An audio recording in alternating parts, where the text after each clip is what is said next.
Hello everyone, welcome to video lecture on The Cask of Amontillado by the American writer Edgar Allan Poe. The Cask of Amontillado is a short story by Edgar Allan Poe. Edgar Allan Poe was born in 1809 in Boston. His mother died of tuberculosis and he also lost his father. Afterwards, he was brought up by John Francis Allan. In 1826, he started his university education. He dropped from both the University of Virginia and West Point as he fell in debt because of his habit of gambling. Allan Poe wrote in Gothic style with deep and intense feelings and emotions. Explorations of a world of dream and of nightmare is the signature style of Edgar Allan Poe's literary writings. In his stories, the past is darker, more ominous, and oppresses his heroes and heroines. Many of his characters are filled with madness, obsessed with irrational side of the mind like that of his own personality.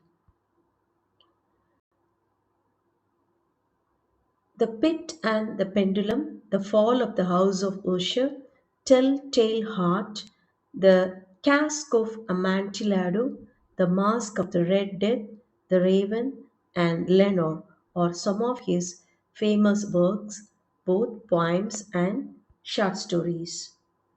Now, let's see The Cask of Amontillado, a short story by Edgar Allan Poe. Before delving into the story, we have to know some pre reading vocabulary. The first one is cask.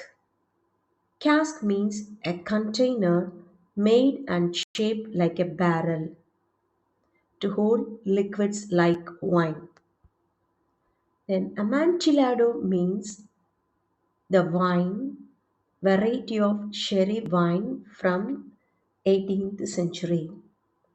Catacomb means an underground cemetery or passageway, especially one consisting of tunnels and rooms with recesses dug out for coffins and tombs, that is, the cemetery place. The setting of this story is in Italy, an unknown city. It is the period of carnival time. It has evolved to the Christian observance to Lent days. In anticipation of fasting, Christians used to overindulge to bid farewell to meat eating. Such a period of time is carnival. In this period of time, this story is being set. The story was published in 1846. It is told in first person point of view. Montreso is the narrator of this story. Montreso carries a grudge against Fortunato, his one of his friend, for an offense that is never explained. Fortunato is a proud connoisseur of the wine. He is interested in different kinds of wine. He is Montresor's sworn enemy. He is urged on by the chance of sampling and tasting some rare kind of Amontillado by Montresor. Fortunato displays no uneasiness in Montresor's company and is unaware that his friend is plotting against him with the plan of murder.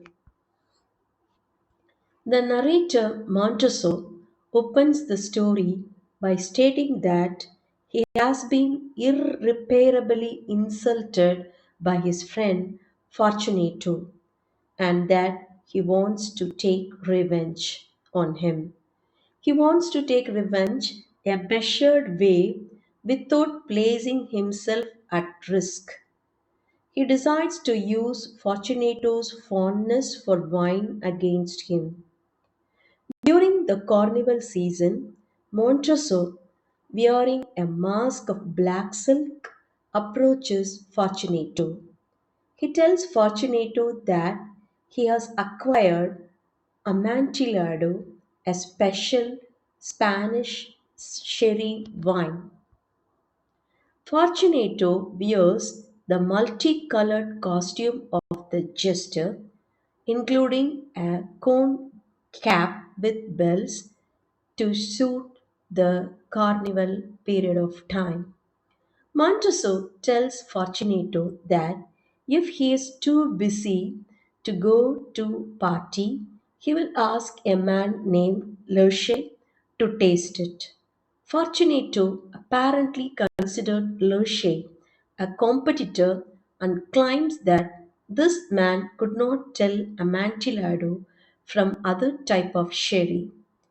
Fortunato is anxious to taste the wine Amontillado and to judge its originality. Fortunato willingly went to Montroso's walls, that is, his family cemetery, without knowing the danger awaited for him. Montroso has strategically planned for this meeting by sending his servants away to the carnival. The two men descend into the damp walls, which are covered with nitre or saltpeter, a whitish mineral. Apparently aggravated by the nitre, Fortunato begins to cough. The narrator keeps offering to bring Fortunato back home, but Fortunato refuses to go home. Instead, he accepts wine as the antidote to his cough. He drank two brands of wine.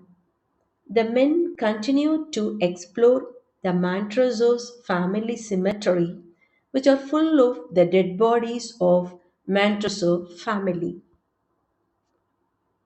Although Fortunato has a horrible cough, the promise of a taste of Amontillado spurs him deeper and deeper into the vault.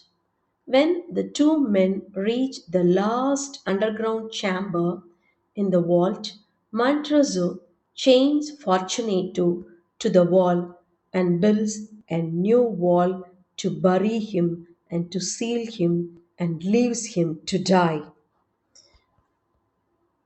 At the end of the story, Montessor reveals that 50 years have passed since he took revenge and Fortunato body has not been disturbed so far. Poe conveys this story from murderer's perspective. The themes involved in this story are revenge, madness, deception, pride, remorse versus lack of remorse, power and respect, social classes, and social significance within society. Thank you.